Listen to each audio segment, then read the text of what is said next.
Good afternoon, folks. Chief Meteorologist Nick Lilia here, taking a look at the tropical update for August 23rd of 2019. And hey, man, we got some stuff going on. As always, again, brought to you by the good folks at Pine Belt Gutters. We got some stuff happening today out in the tropics. Nothing imminent for us necessarily. Well, maybe some rain imminent for us. We've got this little, what's left of this little wave. You see, there's maybe a very broad rotation out here, probably not necessarily associated with any kind of organized area of low pressure, but maybe a broad area of rotation aloft. This is just going to be drifting our direction as we head through the day today, tomorrow, and the next day. It's going to bump up the rain chances for Louisiana, Mississippi, and Alabama as we head through the next couple of days. And we're actually going to have to watch this.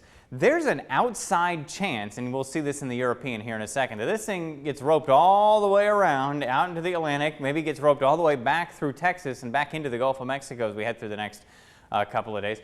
Again, this has been wave 2. We've been talking about it for a while. Here's wave 1, which is now an invest as well.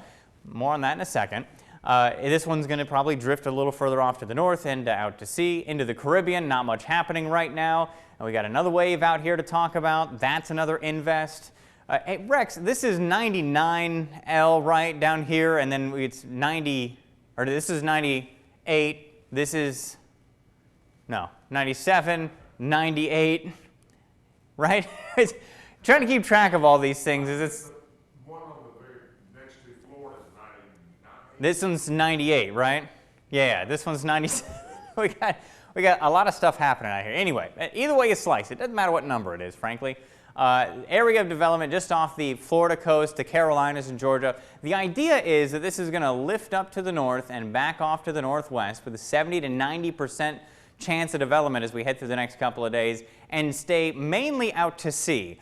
So for folks that are living along the East Coast that may be watching this, I know some folks not in Mississippi do watch this. So if you're living along the East Coast, this one will be something to watch, but is not something that is anticipated to be an issue for anyone along the East Coast in terms of landfall and direct impacts. You may have some high surf. You may even get some showers and thunderstorms associated with it, but we're not looking for this to turn back into shore. The idea is that this is going to stay out to sea and mainly be a fish storm, although pretty close to land as it does so. This next one down here, a 40 to 50% chance of development, has been something we've been keeping tabs on the last couple of days, more so off the air than on the air. This one, the idea is that it's going to kind of continue, and I'm not going to show any spaghetti plots for any of this stuff today. We may do that as we head through the weekend and into next week. But the idea with this one is that we could see something develop out of this maybe even sooner than this. I know this has the higher numbers on it because this has a overall better chance of development truly. But I will say that this one down here is in kind of a weird area as we head through the next couple of days. It's kind of sandwiched in between hostile environments for tropical systems. So it's kind of living good right now. So we may see something very quickly kind of take off if it stays kind of bookended between those two hostile environments with dry air and some shear around it. But if it can stay in between it, and again, that's why the numbers are maybe a little bit lower in general, but if it can stay where it needs to be, we may see development as we head through the next 24 to 48 hours. Coming off the coast of Africa, we got another wave here, another wave back here, and another wave back over there as well. So the train of waves continues off of the African coast. Okay, so let's go over to the GFS, the American model for what's going to happen over the next couple of days, it thinks at least. We've got, again, all the dry air out here. There's that little wave right down there. Again, like I said, it's kind of in between areas where you've got some dry air here, dry air to the north, dry air back off to the east. It's kind of sandwiched in between that in its own little favorable environment. As you look toward the Gulf of Mexico, we've got the invest that's just off the coast. The idea with this is that it's going to split a little bit. Most of it, 80 to 90% of it, is going to lift off to the north. 5–10% may try and sneak into the Gulf of Mexico. We've got some dry air, and then we've got what's left of that little wave that's a little bit closer to Texas and Louisiana right now. Again, by Saturday, lifting off to the north. There's the invest, again, very close to the coast. Indirect impacts, surf, showers, thunderstorms, but not a landfall at this point. As this thing gets a little better organized, we've got our other little wave that's down here, a little invest, excuse me, that's down here, and another wave that's coming just off the coast of Africa. So as we continue to watch this one, probably get a little better organized, move out to sea, this one down here approaches the Greater and Lesser Antilles, and this is where between the two models things start to diverge. With this invest, the European model takes it a little further to the north, the GFS keeps it a little further to the south. Notice how there's some now dry air getting wrapped in and around it. We're going to end up with a little bit of shear out here that goes across parts of Puerto Rico, the Dominican Republic, and Haiti into the Caribbean, and then back off to the north and west. We'll see that here in a second. Take this a little further. That guy stays out to sea and blows up, and this one kind of falls apart as back in behind it, all that dry air that was out here really starts to thin out.